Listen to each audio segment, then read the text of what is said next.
İçəri dəvət etdim. Ayağını soymaq istədi, mən icazə vermədim. Dedim ayaqqabılı gəlin, çünki kraskalı idi. Sağ olsun ki, icra başçımız mənə ev verdi. Görürsən bu jurnalistlər harda idi ki, mənə axtarmırdılar. Tam təmir olunub, qurtarılmayıb bu ev.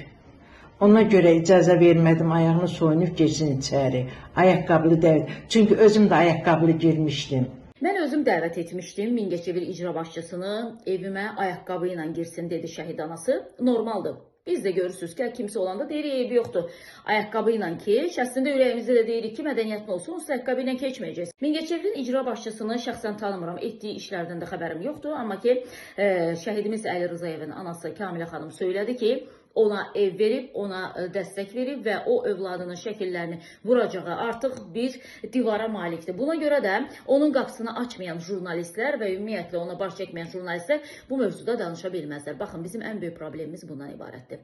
Bizə bir tikə çörək verən adam gəlsin, eybi yoxdur, çıxsın çiynimdə də otursun, amma kimsə ona nəysə deməsin, deməyin. Həmin anaya demək istəyirəm ki, birinci, sizin övladlarınızı tanıtdıran elə bəlkə də bəyənmədiyiniz jurnalistlərdir. O ki qaldı sizə evin açarını təqdim etməyə. Ana bilmirsə Kamilə Rızayevə, diqqətinə çatdırmaq istəyirəm ki, onu Mingəçevir şəhər icra başçısı İlham İsmailov öz cibindən etməyib, nə də ki, atasının mirasından etməyib.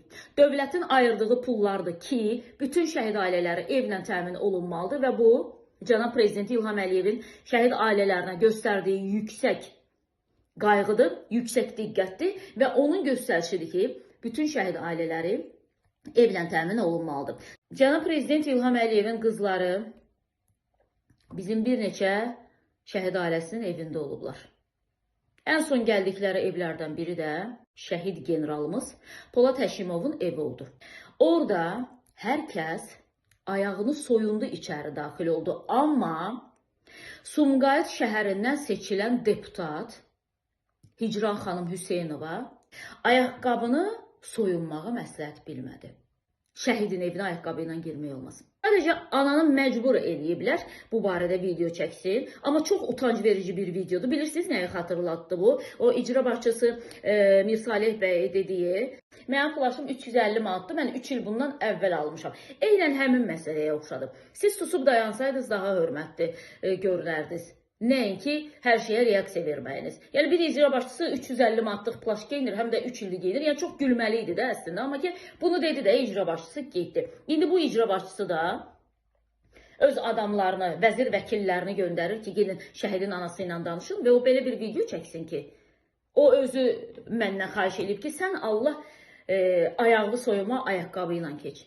Yeni evə. Sonra da ana deyir ki, evim deyir yeni, onsuz da boyalanmışdı, kraskalanmışdı deyir ana. Ona görə deyir dedim. Amma boyanın üzərində diqqətinizə çatdırım ki, ayaqqabının izi daha çox qalır. Alət etməyin şəhid analarını. O sualı verənlər var. Deyir, jurnalistlərə nə deyərdiniz bunu xəbər kimi hazırlayan jurnalistlərə? Nə deyərdiniz? Ayıb olsunmu, utansınlarmı, az qala deyirlər ki, ölüb yerə girsinlərmi? Mən o sualın cavabını sizə belə verərdim ki, ayıb sizə olsun ki, siz Mingəçevir şəhər icra başçısı İlham İsmailovu süddən çıxmış ağ qaşığa döndərmək üçün şəhid anasını məcbur edib danışdırmışsınız. Ola bilsin ki, bundan sonra şəhid anası video çəkəcək ki, xeyr, mən məcbur eləməmişlər, mən özüm danışmaq istəyirdim. Amma sizin videoda verdiyiniz cavablara baxanda hiss olunurdu ki, necə məcburiyyətdən danışır.